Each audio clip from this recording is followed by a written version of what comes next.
recent years, ideological battles have brought back into the limelight the tautological expression, love is love, which found its actual origins in the civil rights movement.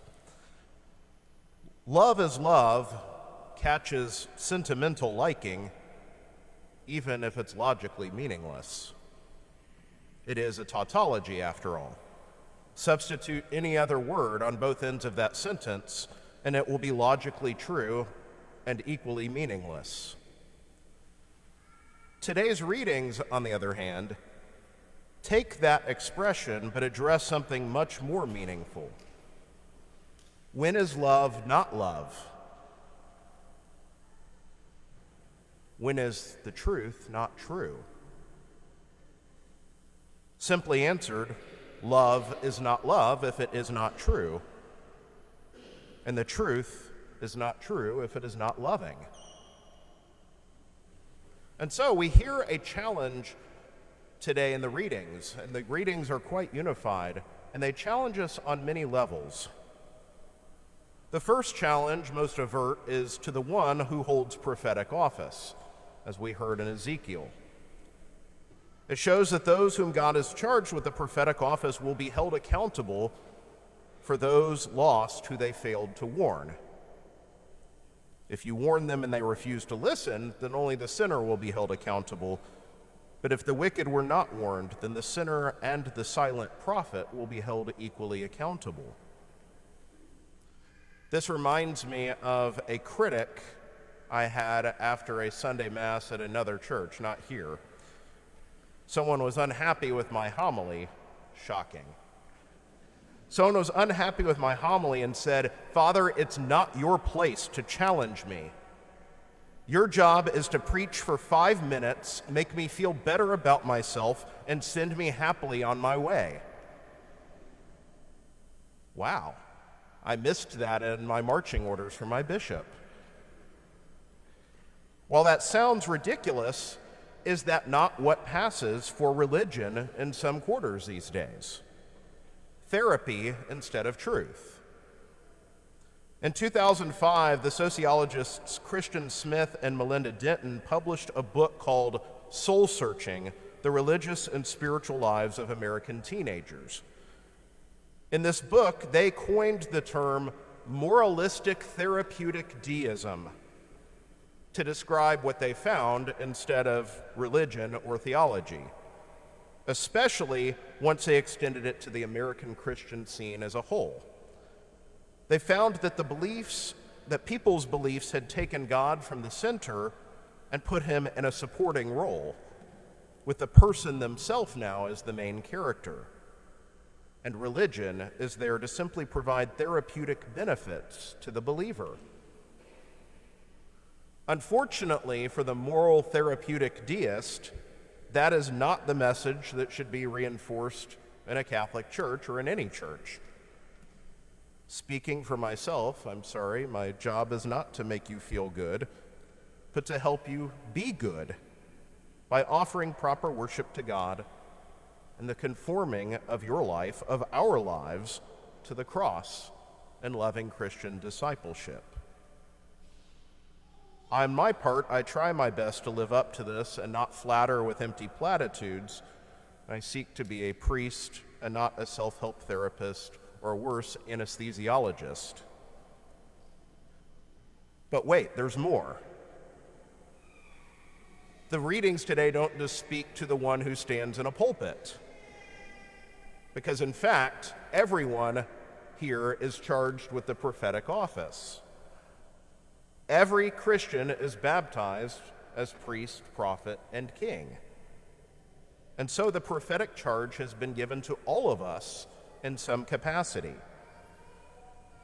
When we find ourselves living in a world at odds with our faith, we are not called to stay quiet and just go along to get along.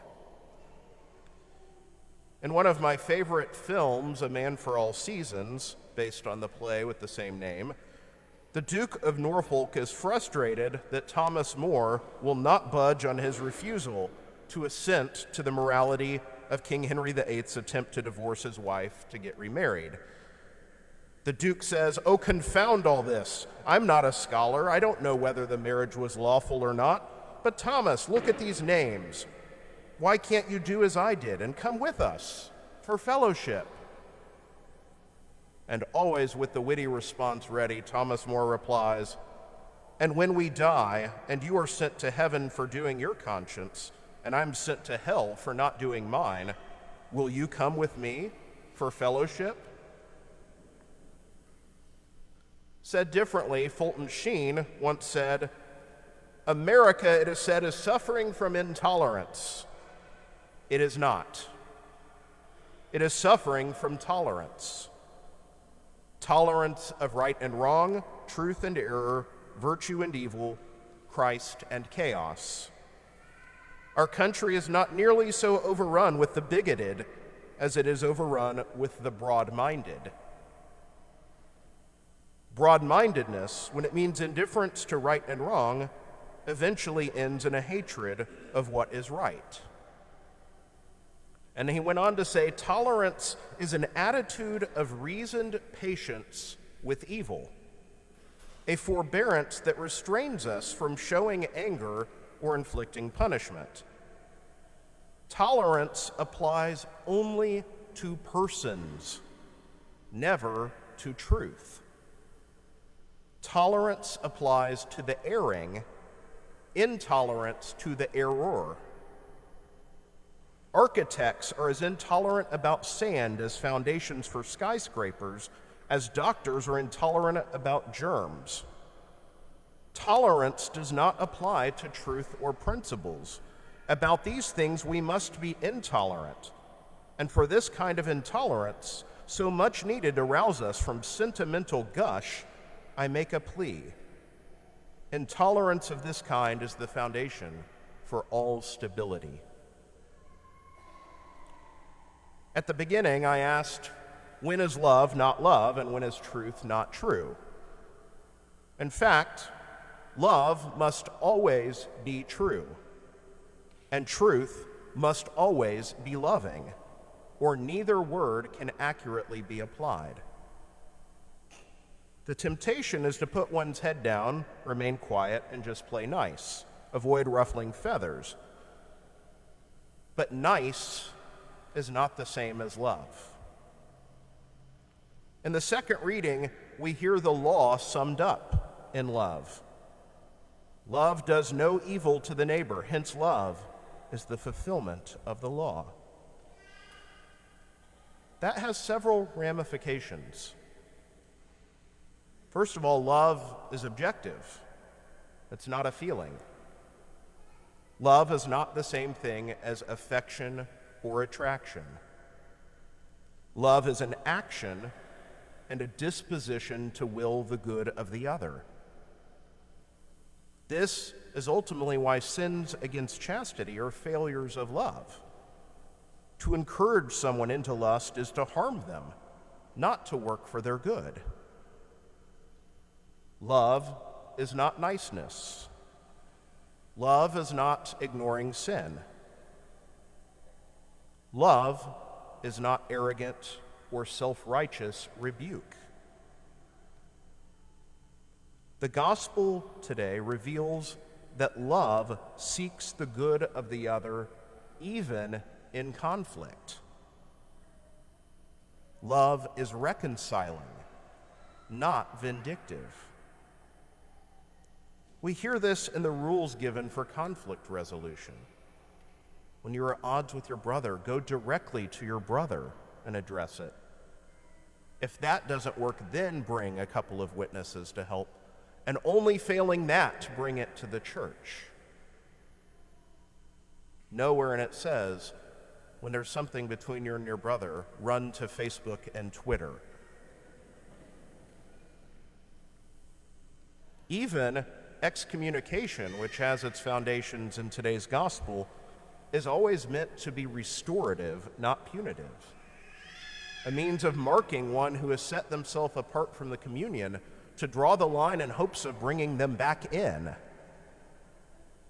We are not a people who live for exclusion or rejection or condemnation. And so today's readings present to us what I find a few necessary steps to keep in mind. Number one, don't seek religion that is therapeutic for the present. That is a falsity of a God that conforms to us instead of an opportunity for us to conform to God. Seek that which is true and loving, and then you will become whole and find true joy. Number two, conflict resolution is important.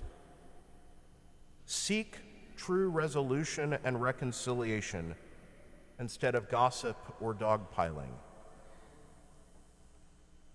I got into a great internet fight today and totally changed the other person's mind, said no person ever. We love to dogpile. We love to just attack the position of the other. One of the best clickbait things on the internet is watch this video, so-and-so destroys so-and-so with an argument. Since when was our goal to destroy people with argumentation? Instead of gossiping and running to tell everyone the faults of others, take it on directly. In love, seek resolution. Speak to conflict and look for resolution. When necessary, and I get this question a lot in the confessional, it's okay if there's a confidant. And by confidant, you heard that singular. If there's someone that's the sounding board, when you need to just blow off steam, let it off the chest, someone to just help you grapple with your struggles, that's different than telling 10 confidants, telling everyone that the person knows what they did wrong. Seek real reconciliation.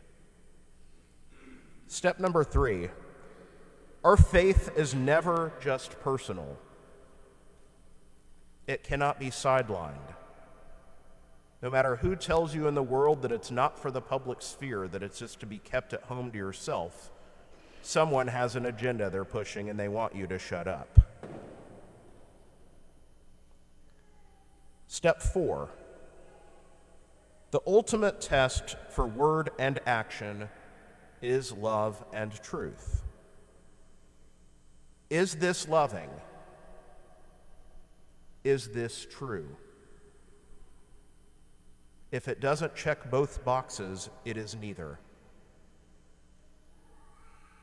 To affirm someone in untruth or sin is not loving. To love is to long for the good of the other. To preach the truth in condemnation is not truth if it lacks charity. Are we trying to convert someone, or are we lambasting them and hoping that God will strike them down with a lightning bolt? Truth is not just content or a set of suppositions. Truth is a person.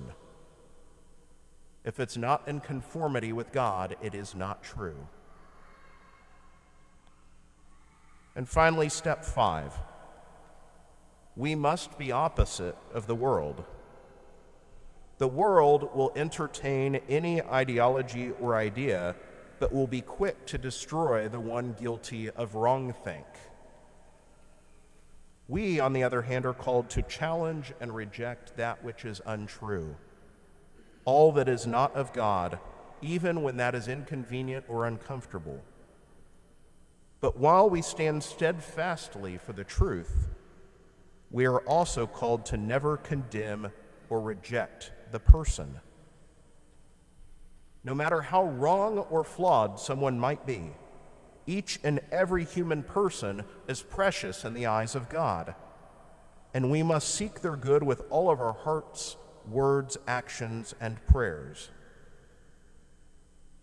Again, in summary to all of these steps, only when truth and love unite do we find either one in authenticity. In A Man for All Seasons, after Thomas More is condemned to death, He speaks his mind of the truth that he had been holding back for protection of his family, and spoke firmly that no earthly sovereignty can change or violate said truth. And when the authorities call him malicious for saying this, he responds, "Not so. I am the king's true subject. I pray for him and all the realm. I do none harm. I say none harm. I think none harm. And if this be not enough to keep a man alive, then in good faith I long not to live." The words of the script of this film and play were composed by Robert Bolt, an atheist, who found in the witness of Thomas More something so provoking that he couldn't help but dig deeper and grapple with the story and witness of this great saint. When we find our roots in the love of God, we find all truth and stand firm. In turn, when we work in love of our neighbor, we find the fulfillment of the law, and we find communion being built up. And when the storm of life causes things to become disorienting, and we seek the face of God, we cling to the strength of that communion, which is not built on platitudes, half-truths, or niceties, but on the truth and love of God. And there we will find him. For as today's gospel concludes, where 2 or 3 are gathered in my name, there am I in the midst of them.